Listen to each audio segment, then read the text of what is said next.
Hello and welcome to a special Wall Street Journal read along.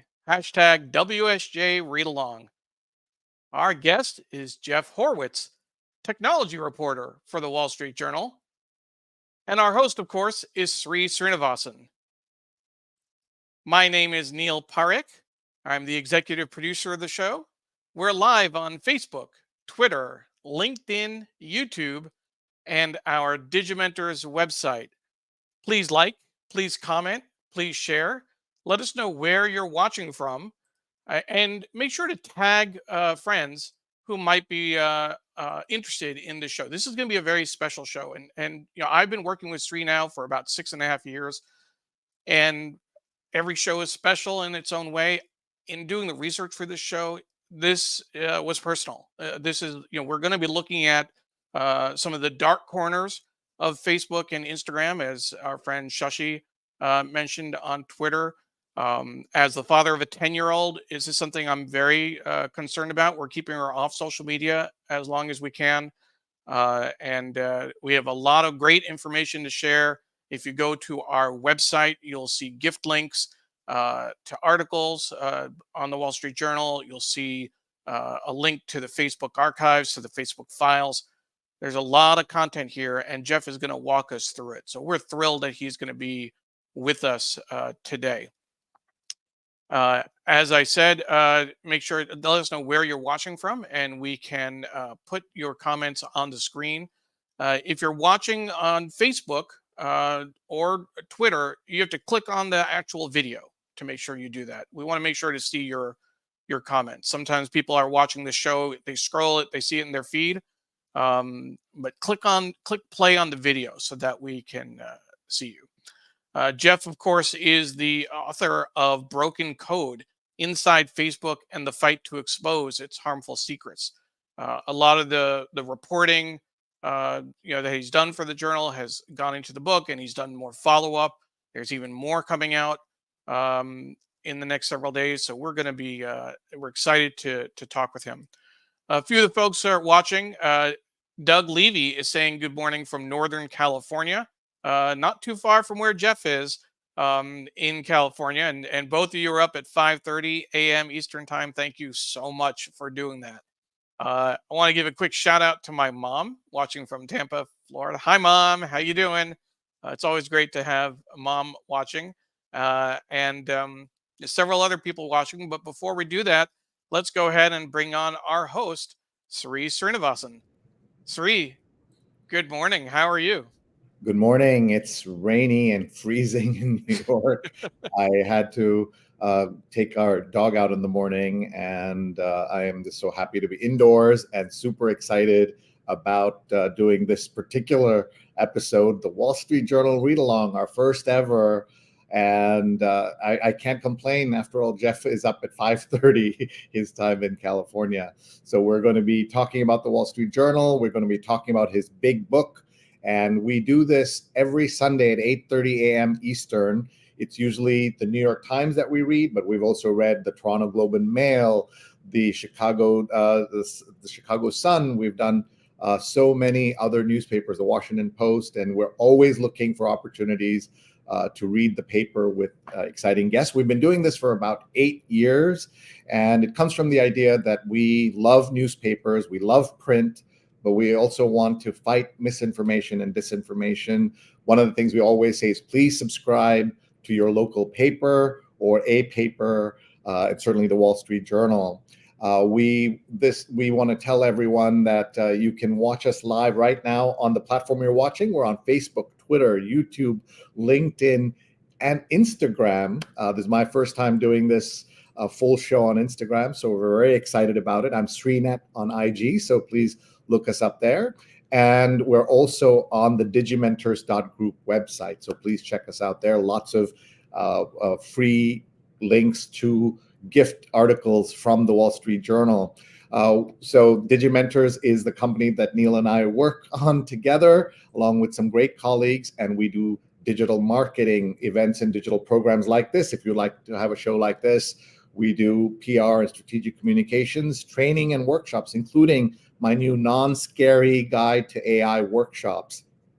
So if you'd like to work with us, please reach out. And there's where you can see I used to have hair at one point when I was teaching people about the internet in the early days back in '98.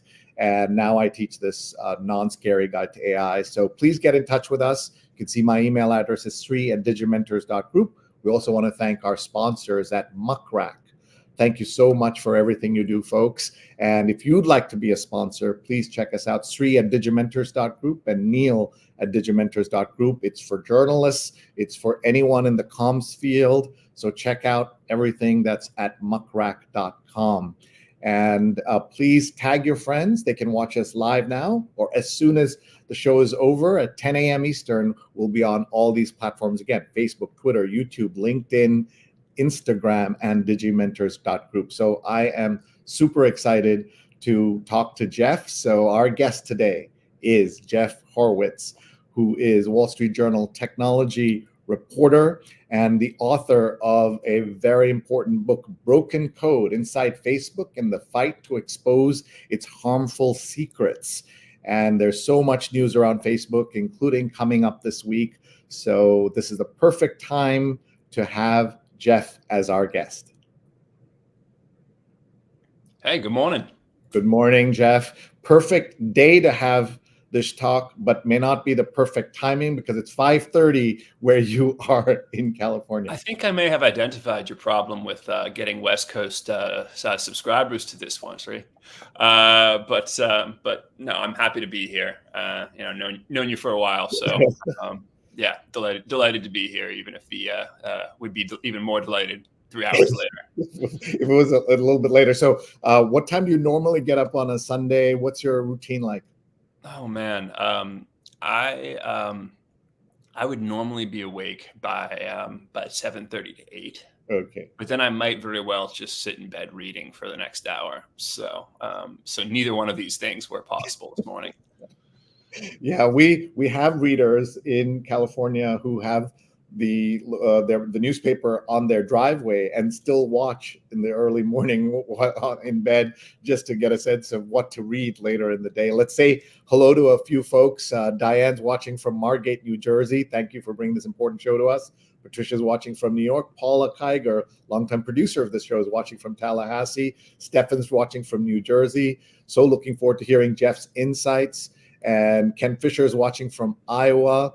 And Patricia says that congratulations on the Wall Street Journal read along. I've been a subscriber to the Wall Street Journal for 25 plus years.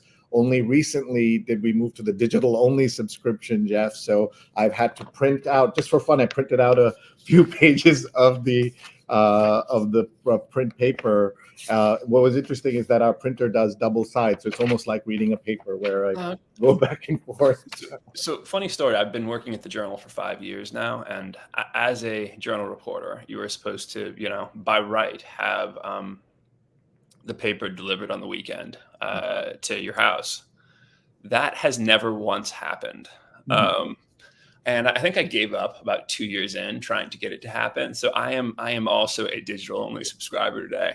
But I see the paper when I go into the office, but evidently I am not high on the subscription delivery list. And we should tell folks that the Journal has a Saturday print edition.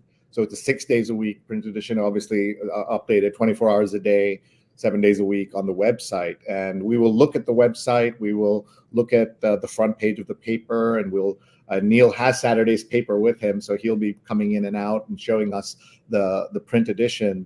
The Journal, of course, set the standard on what you can do with paid online production of a newspaper, and was very successful very early. Because of the business nature of it, people were willing to pay and able to pay and expense the Wall Street Journal online. And that's why they got a head start on a lot of places.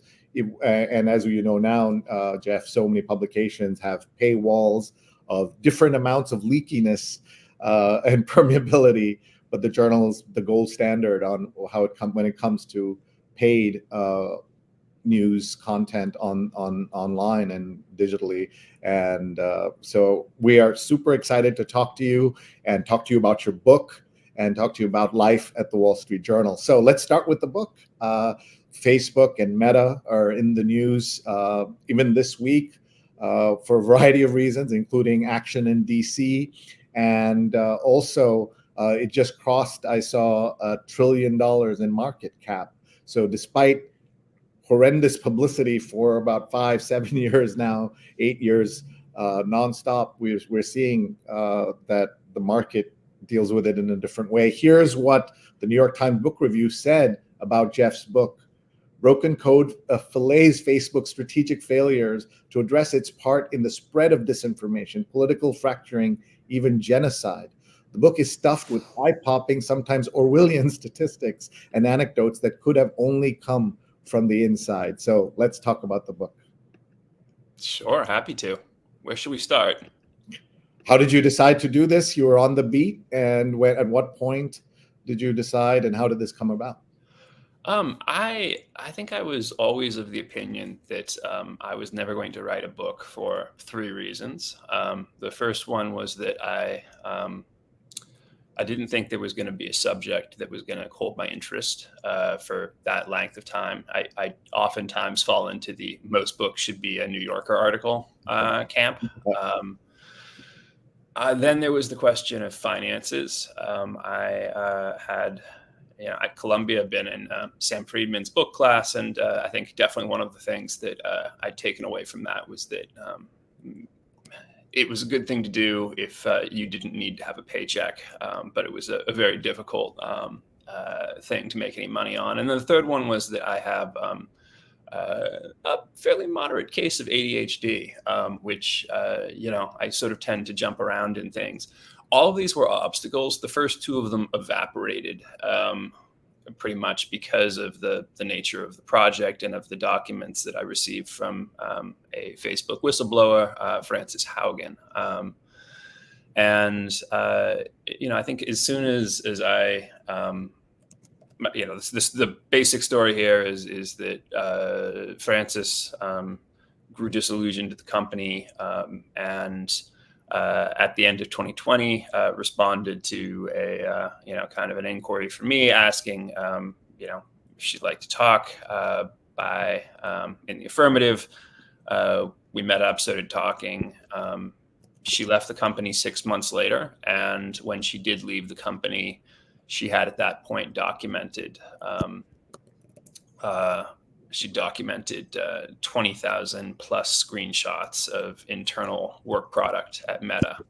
And that stuff was kind of, obviously the company had leaks before. There were kind of some pretty damning internal documents that had slipped out from time to time, but certainly nothing of that scale. And so I think, honestly, it was that body of work and the question, not just of sort of exploring it more fully, but also like understanding how a company came to possess 20,000 pages, certainly actually vastly more than that, 20,000 pages of documents, filleting its own social responsibility issue, and sort of laying bare the issues that it had. That's what we're looking at. What are we looking at right now? Yeah. So I think this is just like, I just wanted to pull up a few samples of the documents just to demonstrate the sort of stuff that that I was working with. And this is I think a pretty standard internal memos on Workplace, which is basically Facebook's internal version of its own platform. This was, I think there's a few themes here I'll just walk through very quickly. One of them was the company just being hell-bent on maximizing metrics, even in instances when, perhaps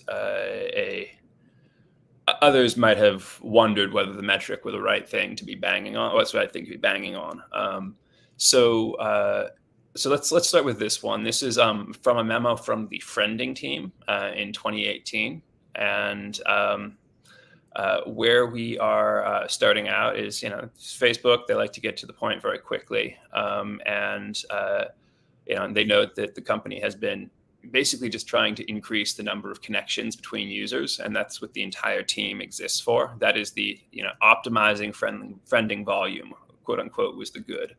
And someone had decided to look at exactly, they could see how the number of friend connections were going up on the platform. They hadn't really ever looked at how. And so this is someone looking under the hood just a little bit and finding out that half of makes, which is all, new friendships formed via, Facebook friends on the platform, was that half of all new friendships were coming from just 3% of all the people who actually even sent invites. That the number of friend requests being made by brand new accounts, which are, as anyone familiar with the internet knows, brand new accounts are a little sketchy and a little more suspicious, seem to be taking up an increasing amount of overall activity. And, that they, let's see, and that it was the, basically that people who were sending more than half of all friend requests on a given day are sent by someone who sent 50 plus requests on that day. And oh my God. Yeah. Let's just stop there for a second. So these are showing us a couple of things. One is that we always know on the internet, a few people do the majority of the activity. But this is also showing that very recent accounts are the ones doing that. So recent accounts could be new accounts, legitimate accounts, but they could also be spammers and people running bots and things like that, right? Yeah, and I think the concern here is that this isn't obviously a healthy form of behavior, right? It was lopsided in the beginning, and now it's getting even more lopsided.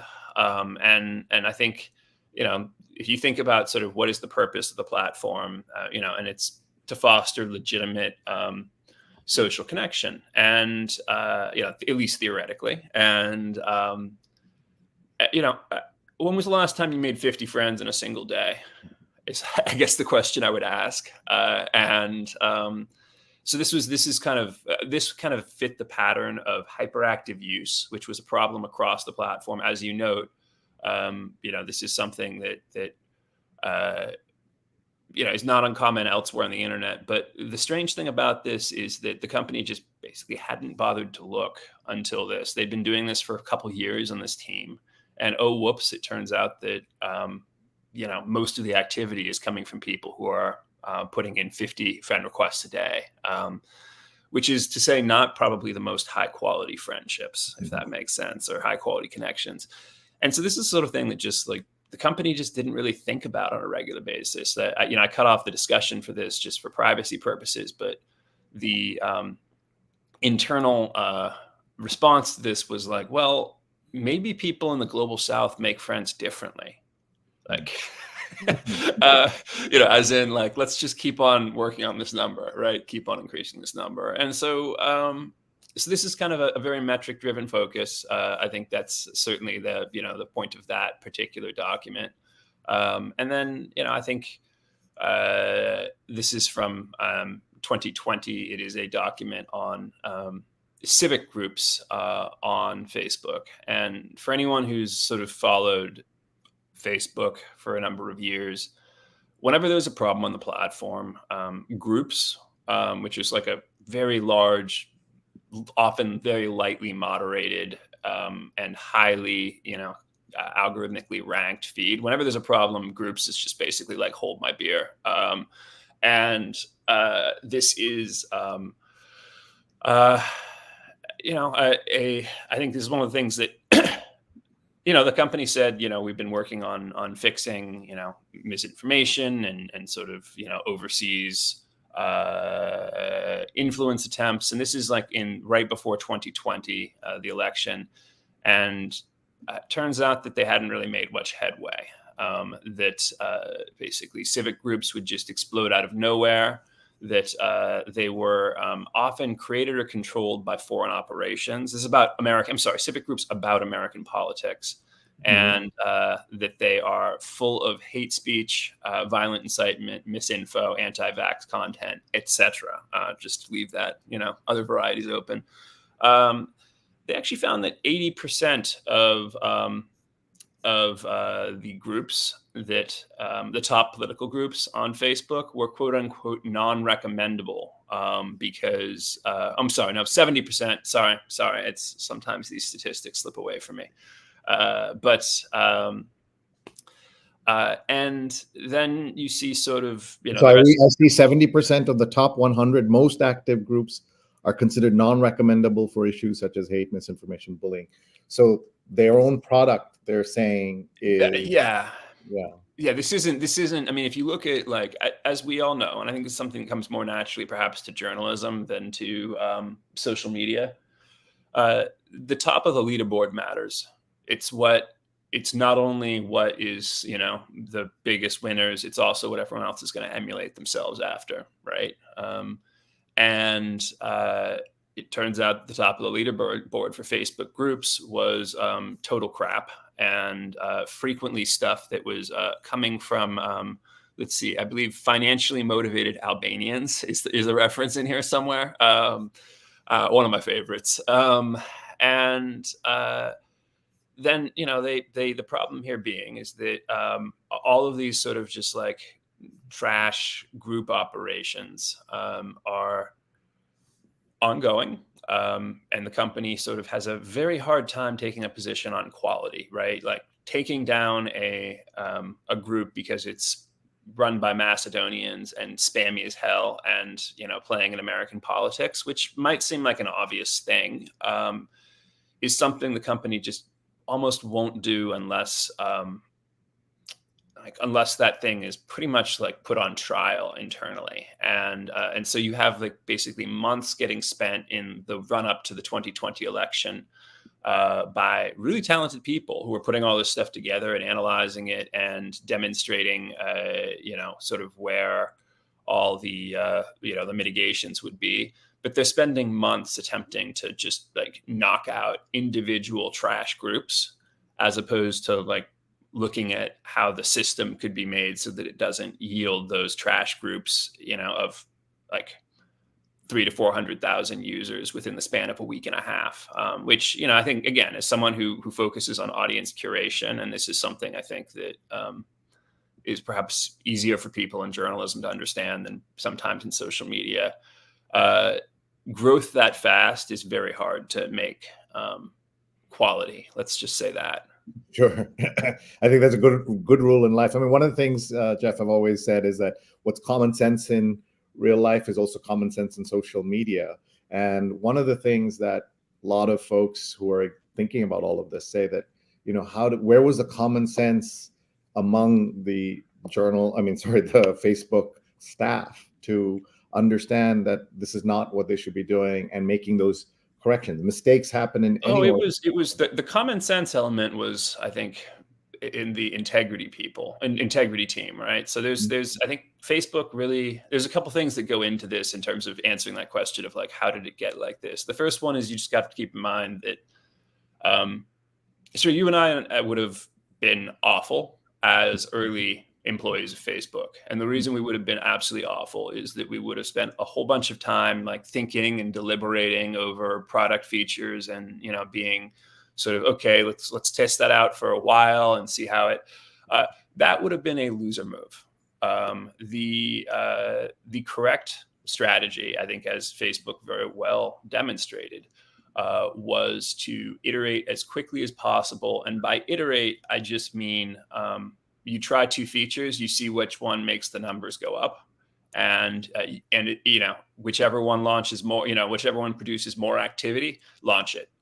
And you'd be running, dozens, hundreds of experiments a day, and particularly when machine learning arrived into the game, you'd be running hundreds of experiments a day that you literally did not necessarily understand. All you knew is that just by reweighting something, that activity went up.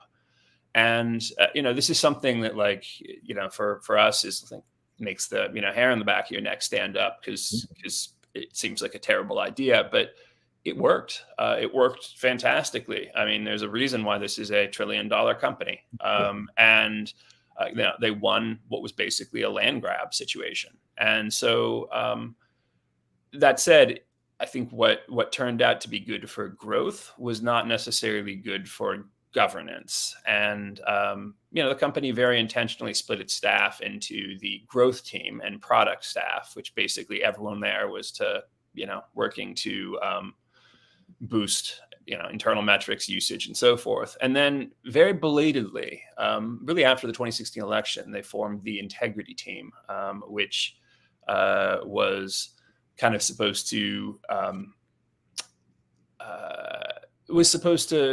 perhaps serve as a counterbalance to that. The problem is it arose really late in the company's history, and also that that they were vastly outnumbered and candidly didn't have the clout. And so, this is kind of one of the stories of the book, is that the company did invest a lot in understanding social media's societal effects and how it sort of shaped behavior of users on the site, right?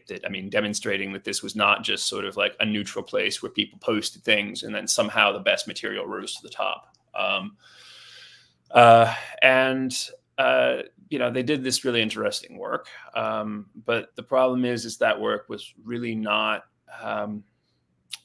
it pointed to the idea of structural forms being needed. And that is not something that went over well. And so what happened is the company ended up hiring these brilliant data scientists, investigators, user experience researchers, and engineers to work on sort of fixing these problems. They came up with solutions, or at least mitigations for a lot of them. And then the company said, thanks, we weren't going to be doing that though, because it will hit, daily usage by 0.07%. And that 0.07% number is like, that's actually a plausible number in the range of things that would immediately get you killed. And so this was kind of, I think, radicalizing for a lot of people, including Frances Haugen, which is the realization that, like, if you had 2 to 3% of usage to play around with, that you could perhaps fundamentally make this a more stable and more stable, reliable platform. But that just simply wasn't a trade the company was ever going to make, because there really was this mantra that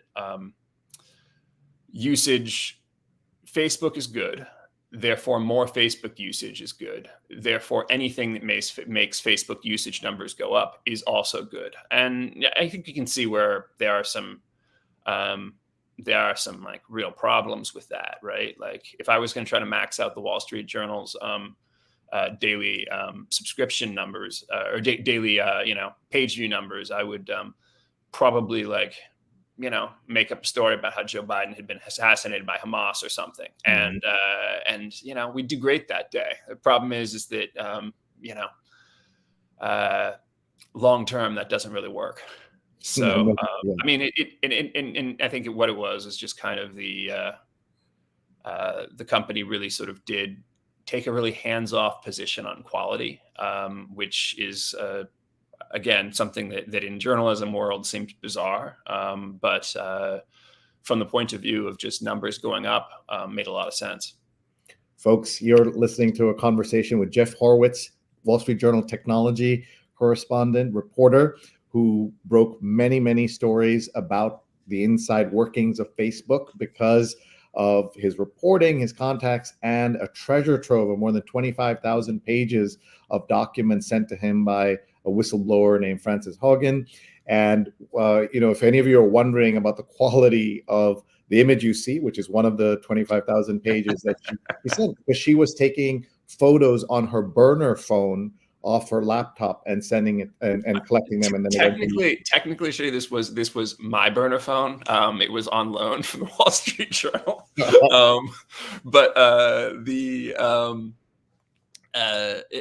was a, look, I mean, I think this is true of most companies, certainly at Facebook, is that things get logged. The data is there. It's not actually necessarily being used, but it's always there. And so the concern that she had, initially I'd gotten her device just for like kind of secure conversation, right? I didn't buy this thing with the idea of, this is the best phone. Didn't go shopping to see which was the best phone to offload 20,000 pages of documents. We'd gotten this and sort of used it as kind of a special communications tool. She was working on the intelligence team, the counterintelligence team at Meta, and so was understandably paranoid about privacy. So I got her this device, and it turns out though that the most secure way, at least that I am aware of, for someone to take documents with them is to not save files, not print files, but to simply pull them up on their screen on a one-time basis and take a few little snapshots. She did that, and over the course of her sort of final weeks at the company, ended up with some, I think, some temporary wrist problems as a result of how many screenshots she was taking. So, we want to make it clear that this was under, some people listening to this will say, wait, wasn't she, she was harming her own company, but she was a whistleblower, and especially in the United States, there are protections for whistleblowers, and she's not somebody anonymous. She's someone who has been in front of Congress, and she really went out after the great reporting that was done by Jeff. Folks, we want to just remind you, we are talking to Jeff Horwitz about his book Inside Facebook and the Fight to Expose Its Harmful Secrets, and we're going to hear some more of those secrets. We already heard many of them. And if you've just joined us, you can, as soon as we're off the air at 10 a.m. Eastern, this show will start again on Facebook, Twitter, YouTube, LinkedIn, Instagram for the first time, and also on digimentors.group. And if you go to digimentors.group, you will see a whole series of PDFs that Jeff has given us that has links to some of those secret documents, and also gift links to the stories that he did. And we'd love to ask Jeff your questions. So please tell us where you're watching from in the world, and your questions or comments about Facebook and Meta and Instagram and WhatsApp and all of that.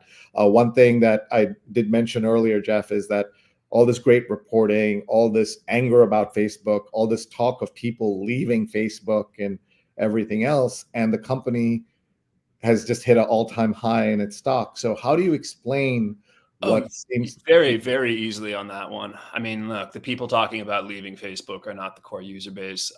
It's at this point, the internal stuff, on the coasts in the U.S. and in perhaps some of the more in markets in Europe, Facebook itself is in near free fall among sort of key demographics. That said, it's holding up very well overseas, and I think it is. I think that there's a certain group of people that are worried about these things, and I think Meta has recognized that that's not most people, and that the network effects are pretty strong. So one thing that this is a document that came well after Francis, but it turns out that the entire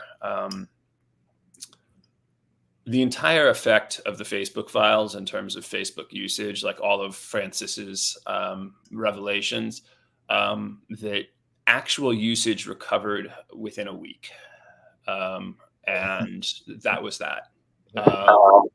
Now, that said, there were some, really lasting impacts on how people thought about the company. So like the question of is Facebook good for politics? Is it good for people's mental health? Same thing for Instagram. Is Instagram good for people's mental health? Those questions, the numbers that Meta internally tracks just tanked. and stayed down for years.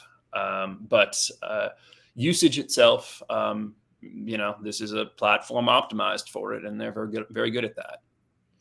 And how much of Meta success do you attribute to WhatsApp, Instagram, and those tools as opposed to the Facebook part? Facebook is still the big moneymaker. And that is, I think it was, I want to say around 60-40. I mean, WhatsApp is beginning to grow in terms of business messaging. There's like sort of some indications that this is a hot growth area, but it's starting from a base that's tiny. And Sure, you didn't mention the metaverse, which is also not it's understandable that you didn't, don't get me wrong. But I will say that this is an example. Everyone who heard of it, not everyone, obviously, but most people who heard about the metaverse, who knew something about tech, were like, this is not going to work. This is not the time for it, etc. But there was no one who could say no to Mark, right? Yep. And that's how you had. And then he wrote off like $10 billion and they're way deeper in that. It's not really writing off. It's just a kind of an endless conveyor belt of cash going into an oven. But that said, I mean, look, it may turn out to be the case, but obviously we do have now a company that, really does these kind of extremely lucrative, fantastic, Instagram and Facebook, cash cows that just, throw off margins that are truly astonishing with an even more astonishing regularity. And then we have sort of it looking for its next act, right? And at first that was the metaverse. And, that was, I think, didn't go very well. But within a year, it was dead, right? Basically, with about a year, he said, "Okay, we're pivoting to AI," and then jumped in. Yeah, and at this point, it's AGI and fully autonomous intelligence, and that is, yeah. I think this is also something that just kind of does. This is Mark's company, and Mark gets to choose what issues he wants to take seriously. And I think, in the end, governing the platform was never really his interest. He was, I think this is one of the ironies of people who are saying like, oh, Mark Zuckerberg wants to control everyone's speech on, no, Mark Zuckerberg desperately does not wish to do that. Mark Zuckerberg would just really prefer everyone stop talking about Facebook and just use its products. And in fact, while averse to the idea that Facebook wouldn't be used in every way and every part of human life, he eventually got so tired of this stuff that after the 2020 election and after January 6th, he actually tried to see if the company could fully just basically downrank to near infinity any political content. Just it would be like, instead of amplifying it, everything would just be everything would land with a thud. And they tried this. Turns out they do not have the capacity to reliably do that. It didn't really work when they did. And that's, I think, one of the other stories of the company overall is that the ability to recommend content and to amplify things successfully is much, much simpler than to achieve than understanding what the hell it is you're doing. That is, basically that recommendation engines are brutally effective classifiers, which are the things that are used, the form of AI used to detect what is happening and what sort of types of content are much more spotty, right? One of the stats in the book was that, they were, the company only really ever developed an ability to identify with high enough precision to remove a single-digit percentage of hate speech on the platform. And that's in English. In every other language overseas, capacities ranged from nil to weaker. Wow, that's really scary. Neil. I wanted to just jump in, Sree, because we have a number of people, watching on Instagram and a very active conversation going there. number of people have joined that you'll know from your account. But I want to share some comments from a user, if you know Layla P into NYC on Instagram. And she was saying that earlier, and Jeff, I wanted to ask you to talk about this specifically. She said, thanks for the info on Facebook. It's why I don't bother with Facebook, but as an artist, I'm on Instagram. And then she said later that my art is in the metaverse. So she's fully invested in that. Can you talk a little bit more about? I mean, a lot of the focus has been on Facebook, and of course, you have the Facebook files from the Wall Street Journal, which goes into detail. But can you also talk about Instagram specifically? Yeah, and Instagram was included in there. Keep in mind, the Facebook files were that title was chosen before the company changed its name, Sure. which was not in response to us, but did come right after. Yeah, I think, look, like in terms of Instagram, it is a, I think that is internally understood to be a much healthier product in terms of its growth prospects, right? I mean, Facebook, the Blue app had kind of peaked, certainly in developed markets. Instagram was kind of the main hope. And in fact, the company was really invested in Instagram as a way to get the next generation of users, because it turns out that kids in major markets just had no interest in Facebook. It just wasn't their thing, partly because their parents were on it, partly because of, just sort of preferring different formats. There is a way in which, every generation sort of will have its own form of digital media, it seems like. And, Facebook has sort of, by buying Instagram, Facebook in some ways managed to straddle that next generation really well. Is, I think, constantly searching for reinvention. So if we're, Politico, I see Arnelia, let's see what you've pulled up here, the pedophile content. So we could talk about that a bit too. I mean, that's kind of something that's been an outgrowth of the book project, is that one of my sources, Arturo Bahar, who ended up, this is a guy who, when I was writing the book, originally was like, nope, never going on record, because he was focused on teen well-being and mental health when he was there. He came back, was there from 2009 to 2015, and then came back from 2019 to 2021 to work on the teen well-being team, and as a consultant. And he wouldn't talk on record because he still had colleagues who were working on kind of the project that they'd been working on, which was sort of trying to actually get the company to pay more attention to user experience as opposed to user metrics. He thought that him talking would set back the work, and that stopped being an issue when they basically laid off that whole team as part of last year's quote unquote year of efficiency at Meta. This is just kind of, I think this particular story was kind of the beginning of the current project that I've spent nearly a year on at this point.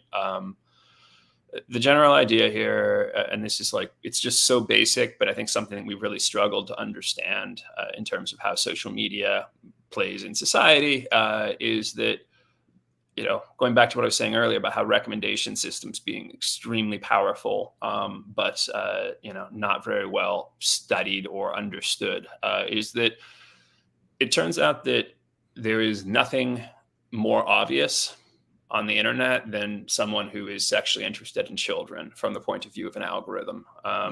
They're using burner accounts. They, because nobody wants to, nobody follows the preteen models from, the account that they are friends with, their high school friends with, right? That's just not something you do.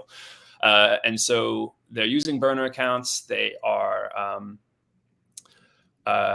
usually there for one purpose. And this is very much niche content, right? Like I think estimates for pedophilia run low single-digit percent in terms of that being the general population, higher in males. These signals basically make it really easy for Instagram to figure out who's who. And, one of the things that we found was that just even liking or even following a few, say, like preteen gymnasts or one, overtly bad account would be enough for Instagram to correctly recognize that an account was, interested in this stuff and just start shoving unconnected content, reels and friend recommendations that are really untoward to a test account. Jeff, I just want to go back. Did I hear correctly that following a preteen gymnast, just as like a single act, is enough to get the algorithm? Oh, yeah, no, we set up test accounts that followed just like a few young female gymnasts. And all of a sudden things started getting dark. This is how the system is supposed to be designed, right? We have an insular community that's very well connected. Keep in mind, you're not sort of, I think as one, this was a UC Berkeley professor put it to me. He's like, look, if you and I both like a cooking video, how much does that really tell the algorithm? And the answer is not much, right? Like a lot of people like recipes on the New York Times. However, if you and I both like a video of like a 10-year-old stretching, that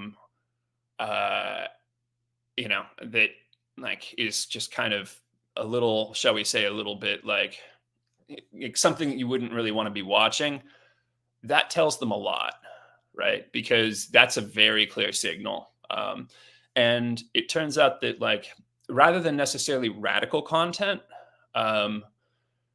recommendation engines are really good at niche content. And those two things overlap, right? But like the whole idea is that like,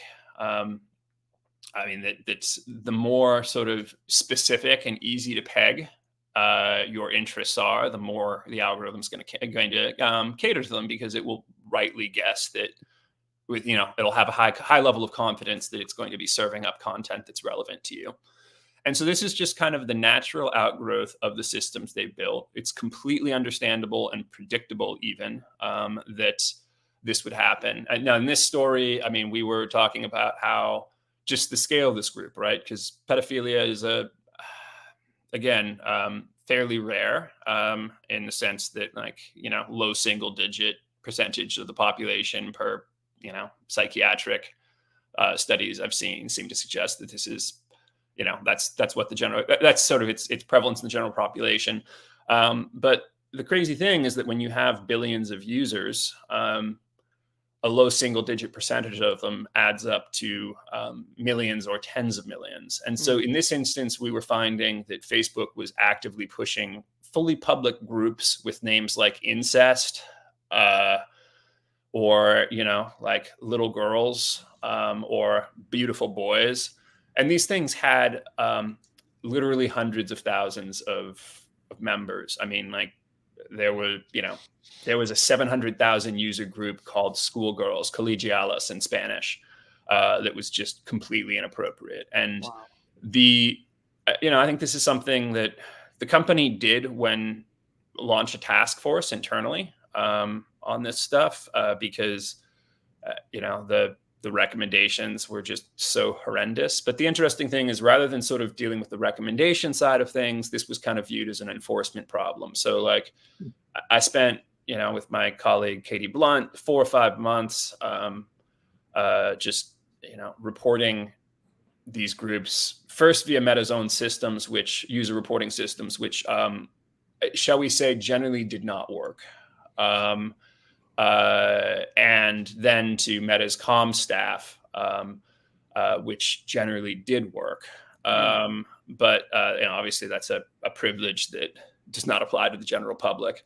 And the company basically proved unable to stop recommending really awful stuff. Like this is like in the final weeks of this particular story, which ran in either late October or early November. I can't recall when.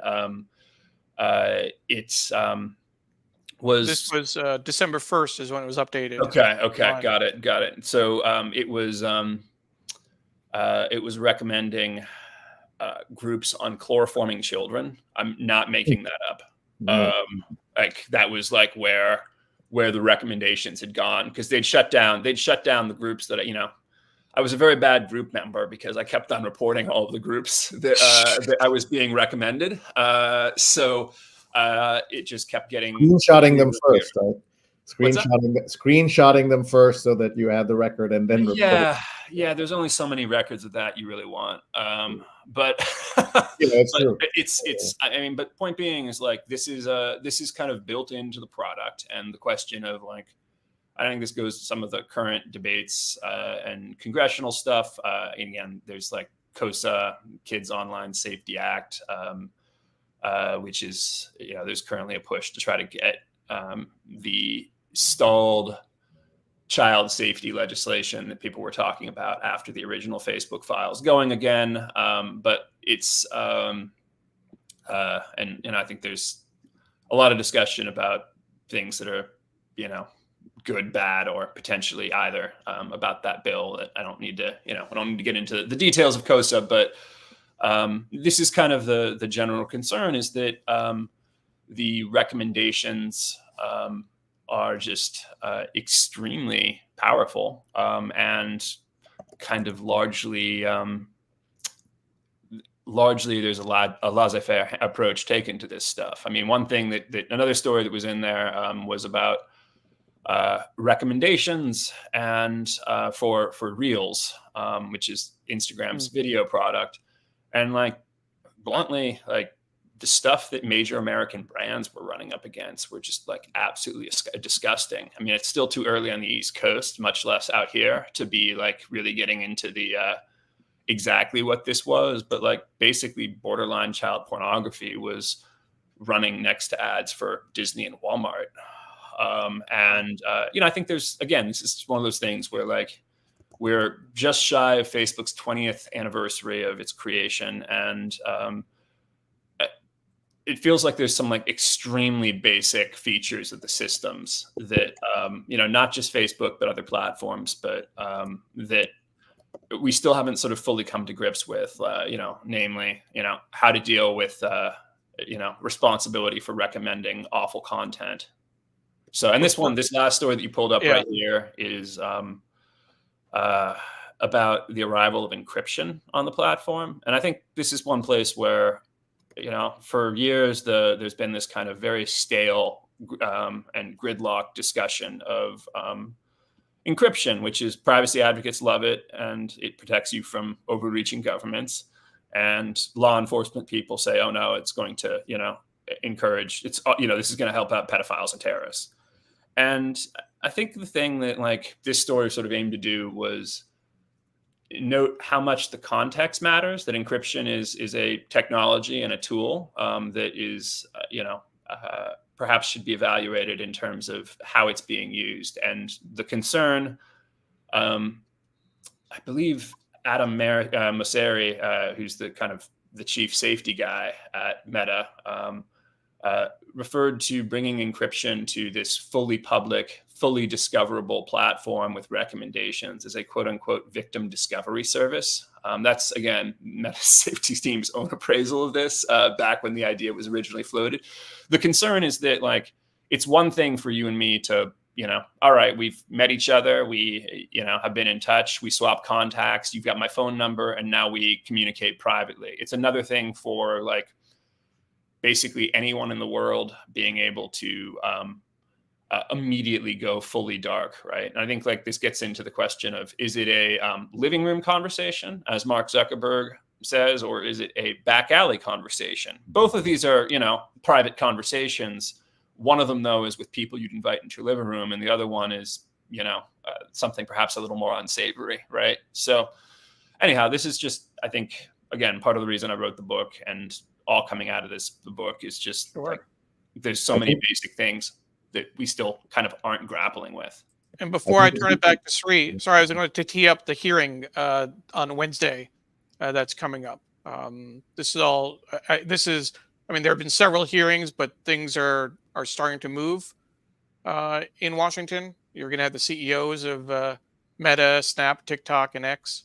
Talk about that for a bit, and I'll jump off. Yeah, I mean, this is again, as I said, there is a push to try to get legislation on child safety through. Now, if one looks at the track record of Congress of passing legislation in the current session, one would be forgiven for wondering whether that was even a theoretical possibility.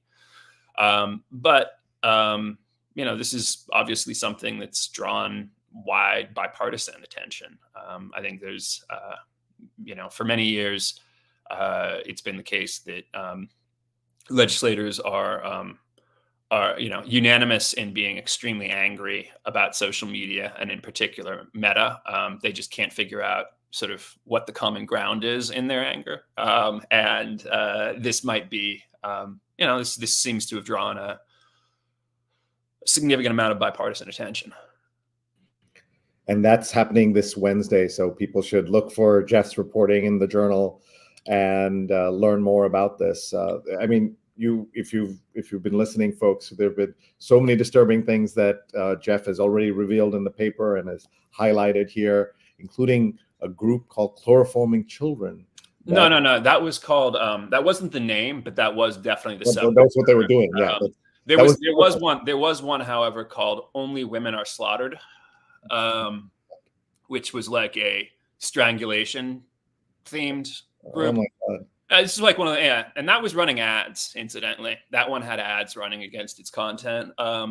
So let's ask something. I mean, just very direct question.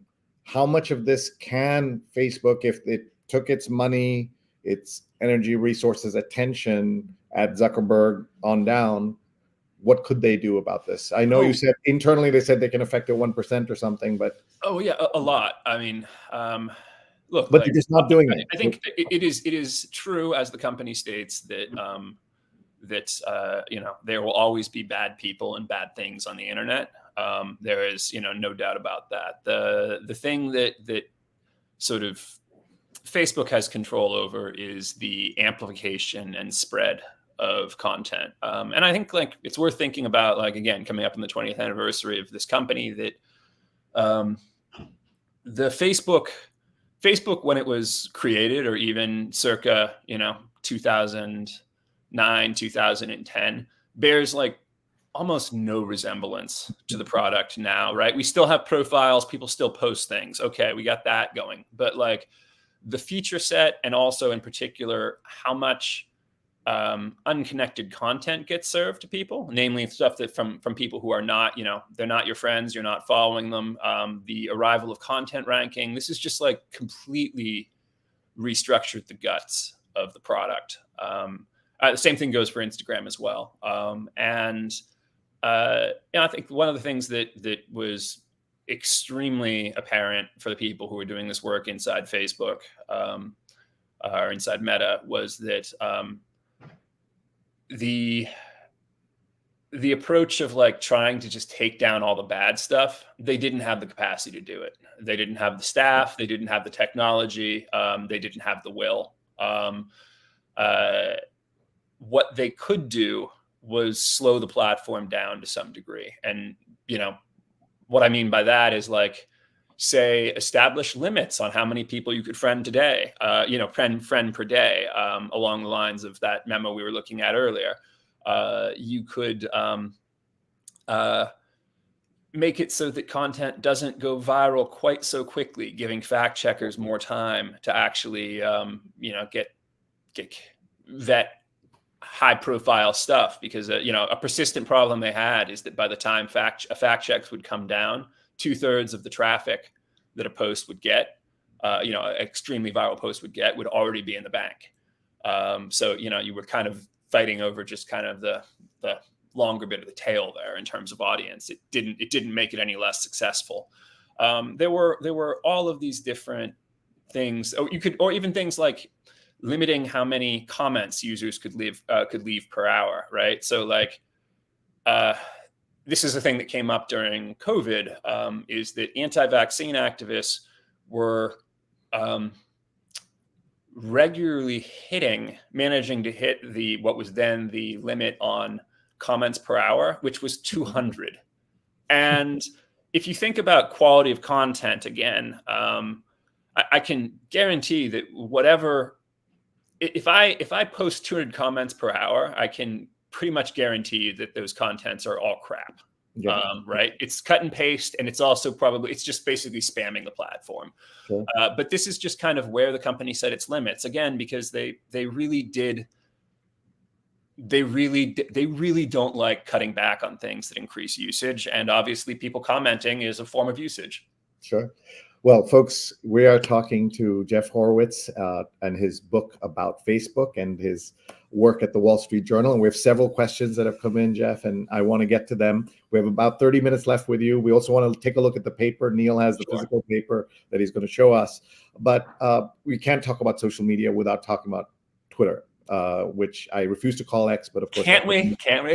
But I just want to point out that after the horrendous things that have happened at Twitter, when Instagram rolled out Threads, immediately millions of people who were complaining about Facebook rushed in, and so suddenly Elon Musk made Zuckerberg seem trustable and likable and all of that, or at least it seemed that way.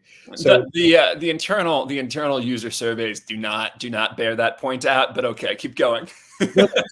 Yeah, exactly. So, but it felt to me like a product that was rushed and didn't have the features that would have made it the real Twitter alternative, which it seems to be an alternative, but not the alternative. Can you talk a little bit about that? Yeah. I think Threads is it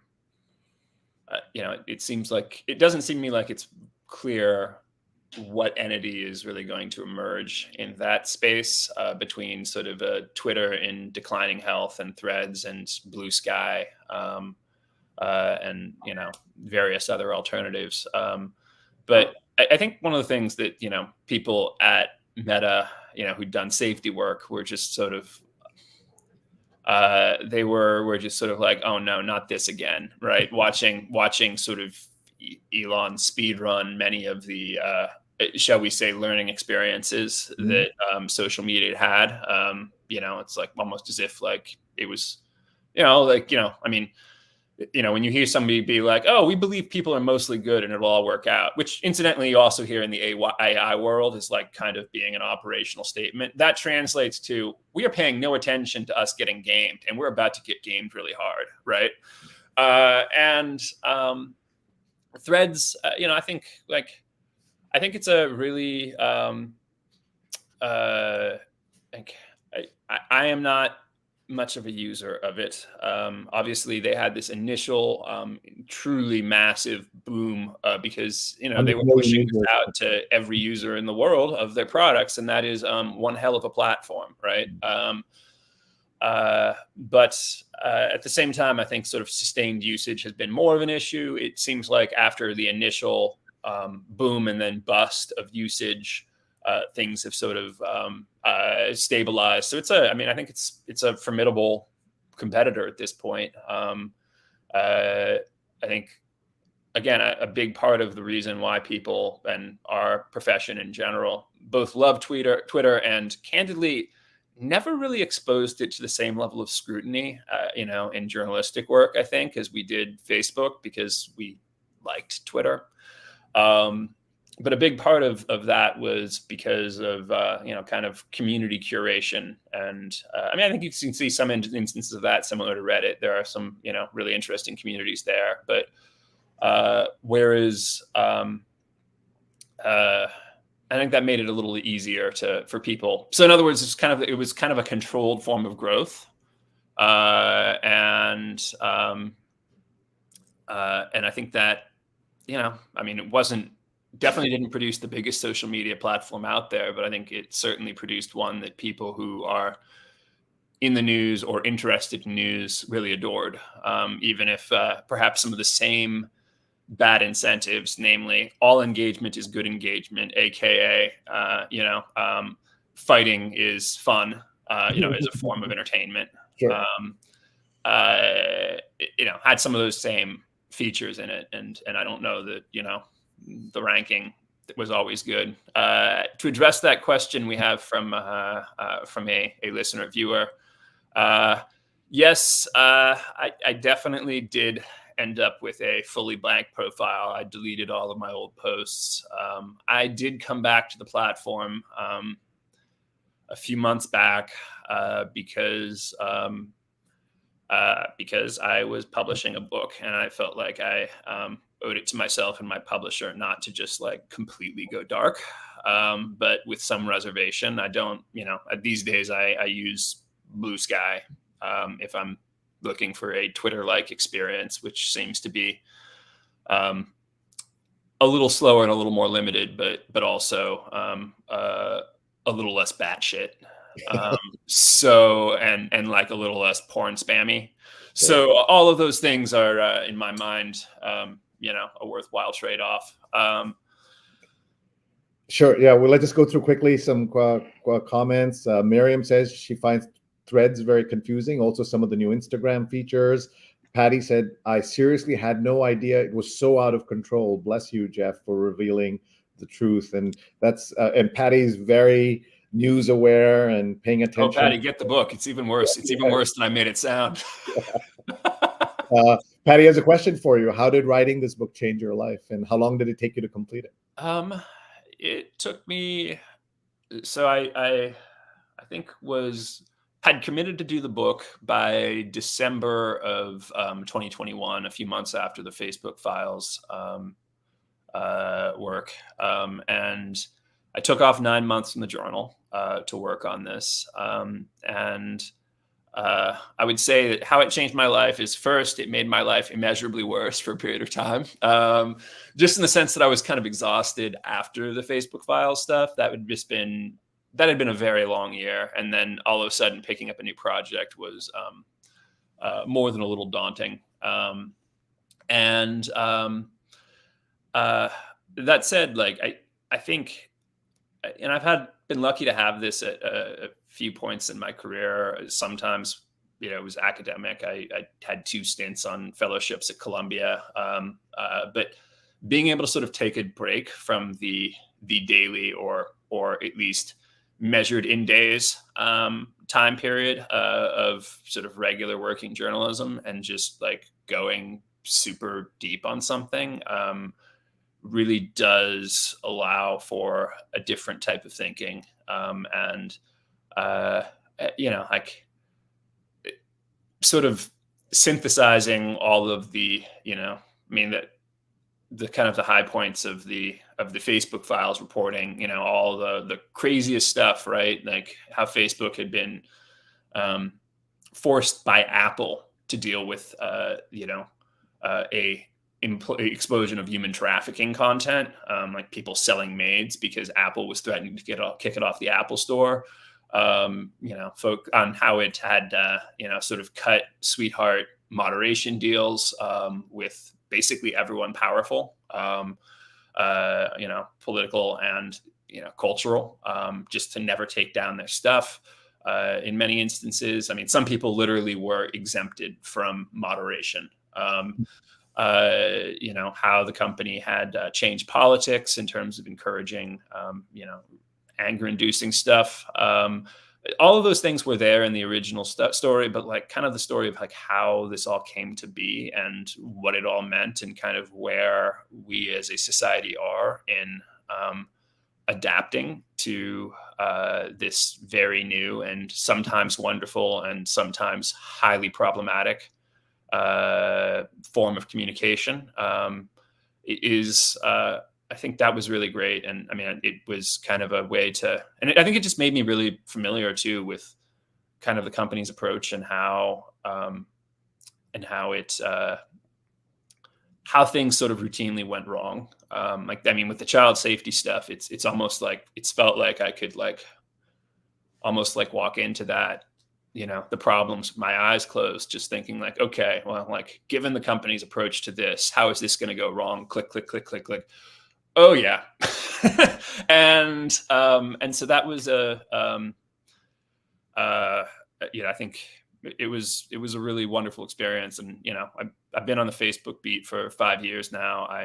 You know, the meta beat. I don't know that how many more years I've got left. And it's honestly like almost hard to think about doing something else, just because at this point, like I feel like I really know the company in a way that without this book, I probably wouldn't feel that way. And certainly not without those documents, right? Those documents were just like, even just going to conferences with researchers, academic researchers, it's like, okay, I, you know, like really feel like there are some things where obviously the researchers are vastly smarter than I am. That is, well, there are, I mean, the researchers are just vastly smarter than I am, but like there are some things where they are, you know, where I actually weirdly end up kind of knowing more about these systems than the people who are in academia studying their career or spending their careers studying them, just because like it's all very quick and dirty, the internal research. But damn if it's not pretty powerful. Folks, we only have about 20 minutes left with Jeff, and we're going to get to the paper in just a minute. Doug Levy says, I'm not sure health communications will ever recover from some of the harm done by the anti-science and conspiracy mongers who have chased legit information away from Facebook, and I would add X and other platforms. I would love to be wrong on this point, says Doug. Doug is former guest on this show and multiple times, and is awake early in California. And that's one of the things, you know, we talk about the personal harm that's been done by social media to so many individuals, but also how it has systematically affected health information, emergency communications. All of those things have now been affected. And some of the things that, you know, the blue check mark that we talk about on Twitter, I've also seen on Facebook, because now you can buy, I guess, the verification. Yep. A friend of mine, very skeptical journalist, posted what he thought was official pictures from the New York State Facebook account because it had a blue check, but it was a site that posts fake information. And so what that the blue check issue was, you know, has shown us the damage it does. But let's get to the paper, folks. This is where we look through the print edition of the Wall Street Journal, and Neil has the paper there, and Neil's going to walk us through the front page of the Saturday edition, because it's a 6 days in print and 7 days a week online, and the detention of Evan from the Wall Street Journal has been extended again. And I have to say, as an outsider, Jeff, it's been really heartening to see the Journal put so many resources and so much energy into, as any publication would do. But I think the public way it has done it this time is far ahead of anything I've ever seen, including Paul Beckett, who is an editor at the paper. He moved to DC from DC bureau chief to assistant editor at the Wall Street Journal, working full time on the mission to secure the release of Evan from Russia. And everyone said, including himself, let's hope this is a short-term assignment, but unfortunately it's been extended again. So your thoughts? My thoughts are that for 300 days plus, we have had a really excellent colleague, a guy who, you know, son of Russian parents, who absolutely loves Russia, loves journalism, and did stellar work, who has been imprisoned, you know, for, I think everyone understands this, you know, who's not in the Russian judiciary, for doing his job. And this is obviously hellish. He is, you know, per statements to his family and to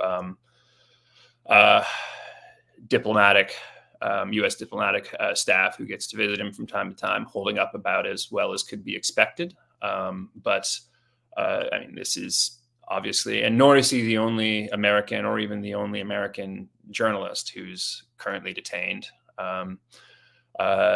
in Russia.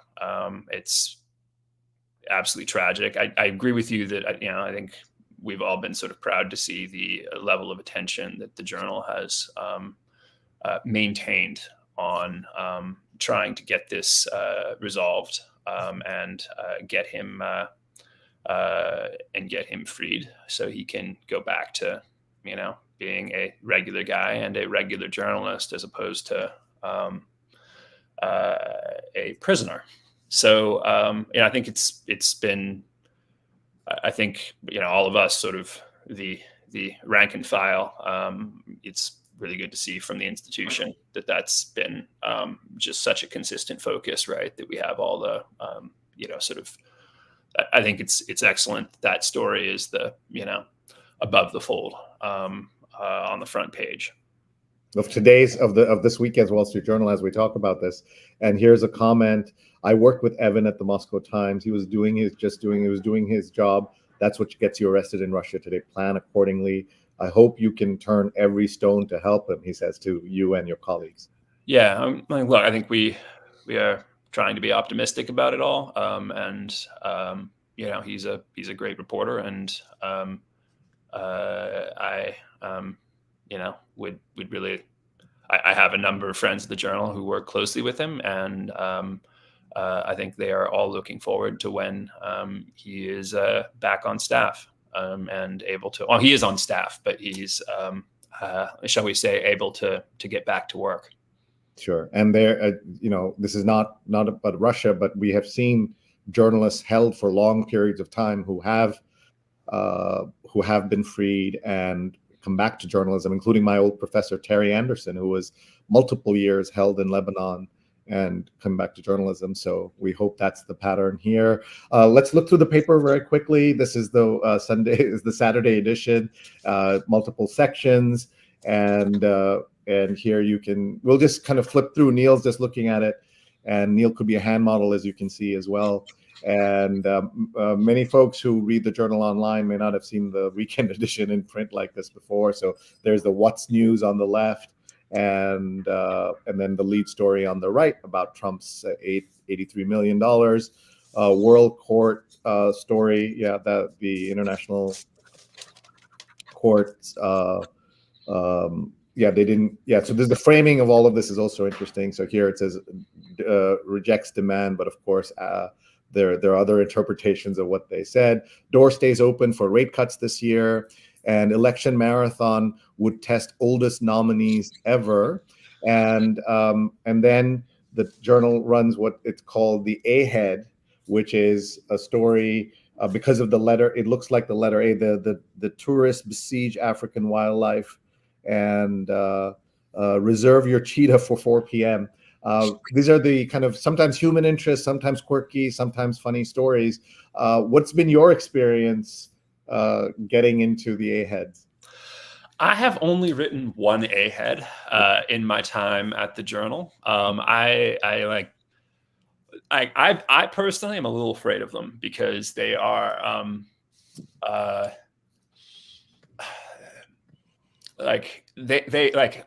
there's zany is dangerous territory for me. Sometimes, sometimes it works, sometimes it really doesn't. I do like reserve your cheetah at 4 p.m. though, as a subhead. That is brilliant. And obviously that's like kind of that's a holdover of longstanding Journal history. That's a great headline. Also, human herds need taming. Yeah. And so the only one I ever did was on the absolute dominance of fake DIY projects on Facebook video, like the most successful DIY content. Like we're talking like 500 million views was like stuff on like how to make diamonds in your microwave. Do not try this. Out of pencil lead. Do not try this. And how to whip ice cream, melted ice cream into a frosting for a cake. Also, do not try this. Ice cream does not have the fat content necessary to whip. This is just physics, or just chemistry, physics. And so while you're talking, Neil's going to keep flipping through the paper here, folks. So those of you joining us, this is the Wall Street Journal read along, and Neil is showing us stories from the Wall Street Journal. Here's the U.S. section, and Jeff was just telling us about the one time he wrote the kind of signature story of the A-head in the Wall Street Journal. And there's an ad for TikTok. Neil, can we take a look at that? And what Sure. are they saying? Your family, your rules. Direct messaging is not available for teens under 16. Oh, okay.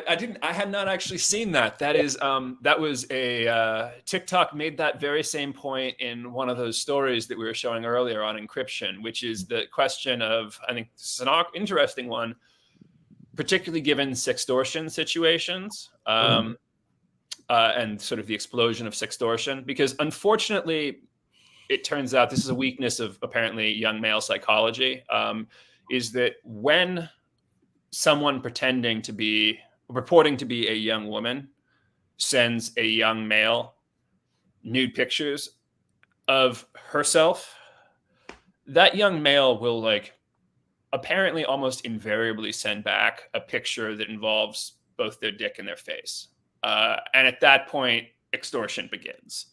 This is like tragically common, and seems to be something that I mean, from the educators I've spoken to, you can warn high school boys about this, that this is a thing that happens, and they will still do it. It's unfortunate, but so TikTok is, I think, yeah, that's how does this work? How see that being a full page ad in the Journal.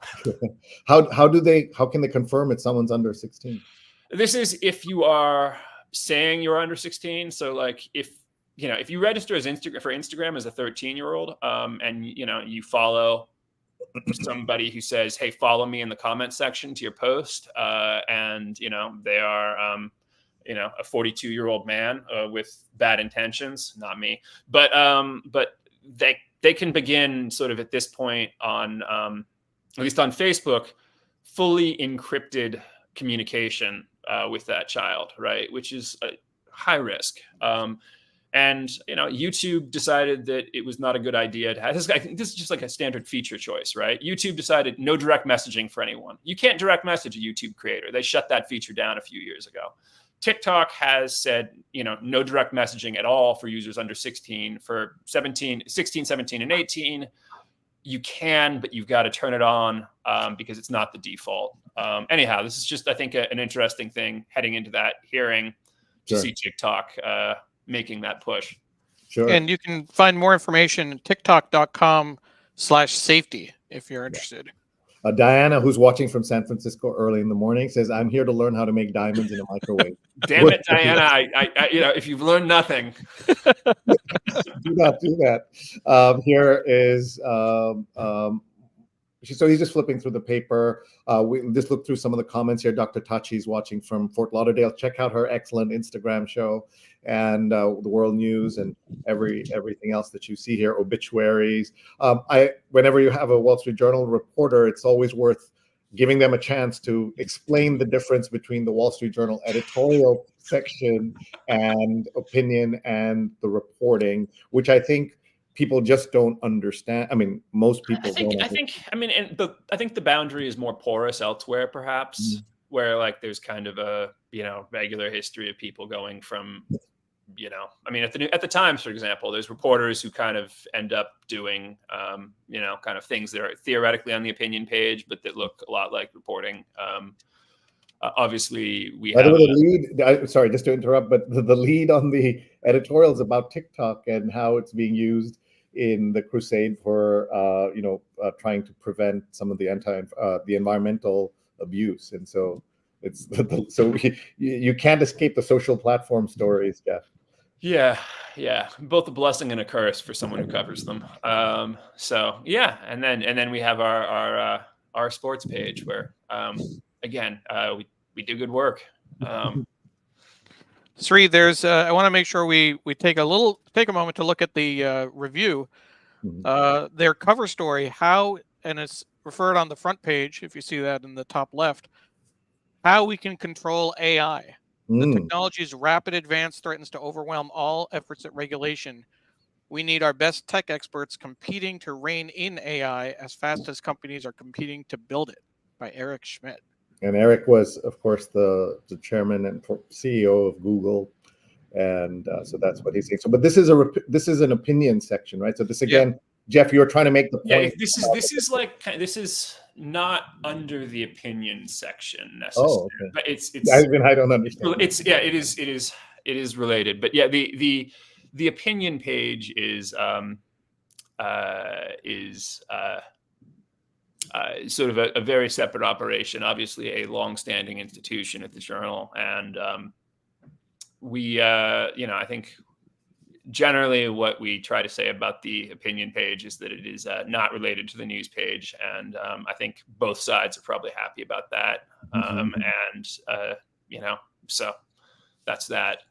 One of the ways I remember, I try to explain to somebody is if you watch The Dropout or read John Carreyrou's book on Theranos, Rupert Murdoch put in $100 million+ into Theranos, and the Wall Street Journal, which he owns, is the one that broke all the stories. And this was actually, my understanding of that incident was that it was a pretty good separation of church and state. Exactly. in the sense that Rupert basically got a call saying, please shut this down because it's going to blow up your investment, or these people are going after our company that you've invested in. And Rupert was like, well, good luck. That's a shame. Good luck to them. Yeah. Sree, we have a question from Kathleen Dunleavy. Yes. Does the opinion page and news coverage at the Journal have different standards, or do they work together? Well, I think everyone is, I think, pursuing journalism in their own way. They definitely do not work together. So, Emma Tucker, our editor-in-chief, is, does not, it's not like she's doing the day-to-day of the opinion section. We are sort of our own. Yeah, they do not cross much, right? Sometimes I have sources who are like, I'd like to pitch the Journal op-ed page. Who can you put me in touch with? And I'm like, I don't know. Just here's an email. It's public. So it's. I think we try to draw a hard line, and that's nothing against the op-ed people, but we are supposed to not be an opinion section, if that makes sense, on the news side. So, Sree, I thought you'd be interested in this article by Bianca Bosker, it's adapted from a book, Get the Picture, a mind-bending journey among inspired artists and obsessive art friends who taught me how to see what being a museum guard taught me about looking at art. Working at the Guggenheim showed Bianca Bosker that reading labels makes it harder to see what's actually in front of us. Well, I definitely want to read that. I always tell people when you go to a museum, thank the guards at every museum. They're the ones who are really taking care of the art around you. Folks, we're almost out of time, and we want to just do a little bit of housekeeping, Jeff, and we're going to come back to you and ask you to give us one more promo for the book. So we'll just let you catch your breath for just a minute. Here's the buy the book. Sorry. Just go buy the book. So we'll come back to you in just a minute, Jeff. Here's another section at the paper. I'm just going to read through some of the quick comments that have come in here. Sudha, Neil's mom says, thank you, Dr. Lippy Roy. So I'm just going to first go to Dr. Lippy Roy. Addressing health misinformation is a major reason why I've encouraged more doctors to share accurate medical information. And that's what Sudha is thanking her for. Lots of jokes about the ice cream and the frosting and the diamonds. Naomi says, thank you for sharing such vital information. Great show. We are really grateful to all of you who are watching. There's a question that came in about whether government ID of some kind, even with a nickname, would curb any of the abuse at Facebook and all these other channels. So we'll see if Jeff wants to incorporate that into his answer when he comes back. And there's so many folks commenting. Miriam says, thank you, Jeff, for all your valuable work. I subscribe to the Wall Street Journal. Is there a link to follow you so I won't miss a story? I know the Journal does offer a follow button in the on the app and on the website. So if you follow. If you like Jeff's work, you just hit the follow button and you'll make sure you see it. And Neil is showing on Facebook. Click here for the Wall Street Journal's webpage. No paywall, highlighting the Sorry, case. And that was the wrong comment. I actually had a reply to Miriam's comment with Jeff's page. Okay, There's that's a link also to a his article, his author page. Check out his work. We want to thank you very much for watching. Jeff is going to be back with us in a minute. We want to thank our sponsors at Muck Rack for being with, supporting us for all of these years.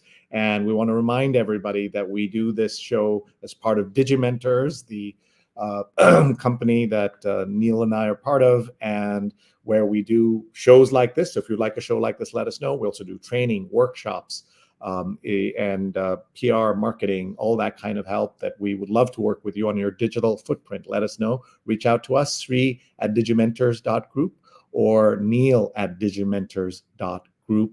And we do this every Sunday at 8:30 a.m. Eastern. And next week, we're super excited. The deputy business editor of the New York Times is coming back after about 8 years. Kevin McKenna is going to be with us at KEMCKE on Twitter, and join us 8:30 a.m. Sunday, and every Sunday, 8:30 to 10 a.m. Eastern, where we read a newspaper, usually the New York Times, but we're so excited that today we could do the Wall Street Journal. So with that, let's bring back our guest, Jeff Horwitz, who is now awake, has been awake since 5:30 at least. It's like kind of light out back now. Yeah, I can see a little bit. Yeah, it was pitch black when we started. New York City is rainy, but much brighter than that. So Jeff, we're going to just ask you if you heard a couple of those questions, you can answer them. And just on the ID thing, it's interesting. That was an idea that Mark Zuckerberg himself actually considered at one point, and kind of pushed for a little bit. And I mean, look, I think certainly having a payment on file and subscriptions is Twitter has tried that. That was, I think, a theory that Elon Musk was testing out. I think there is a certain value to having, I think it's great to be able to present people with information about where the information they are looking comes from. And, I think there was some value in having a real name policy, as Facebook, theoretically sort of still has.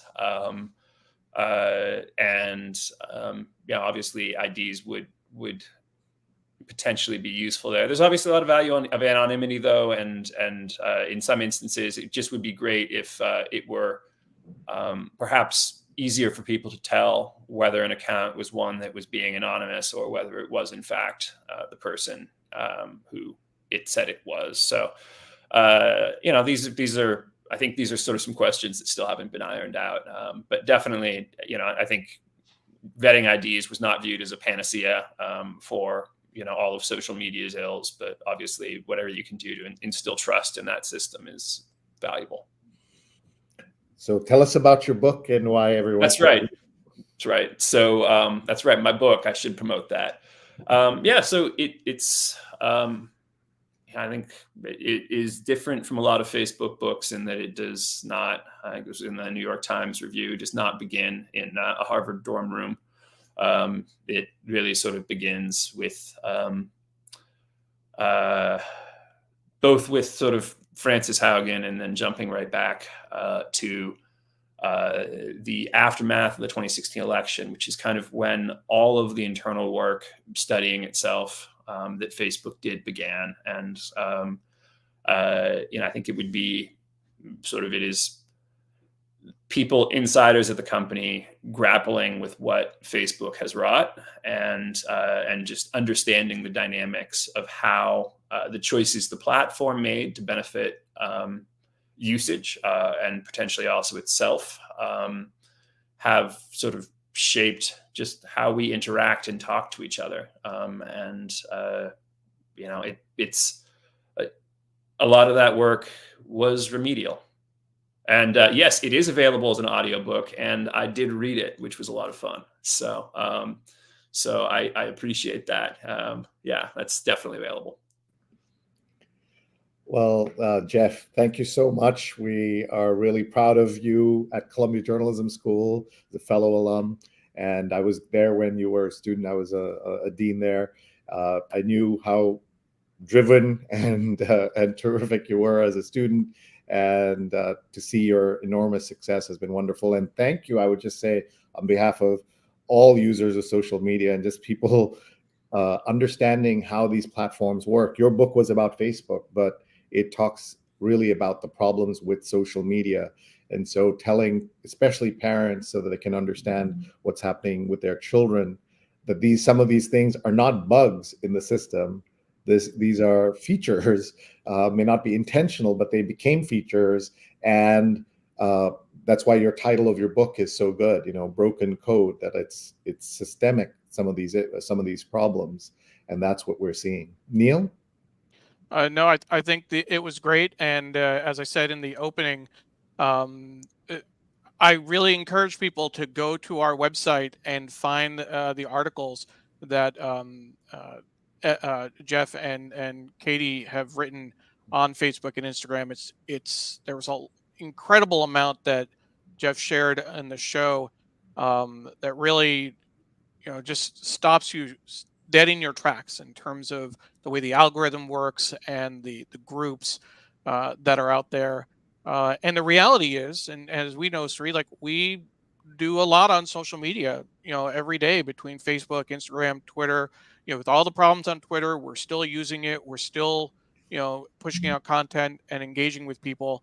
Um, I can say for myself that I haven't experienced the vitriol and the hate speech. I haven't seen that come across my feeds, but I know that it's there. And I worry about when my daughter, who's now 10, she doesn't have a smartphone yet, and probably another year or two before that happens, and then social media at some point after that, and who knows what platforms she's going to be using in 3-4 years. But Well, I definitely, can tell you, having raised teenagers, I mean, now no longer teenagers, that the longer you can delay it, the fewer platforms they can be on, yeah. or it's going to be just from their experience, their friends.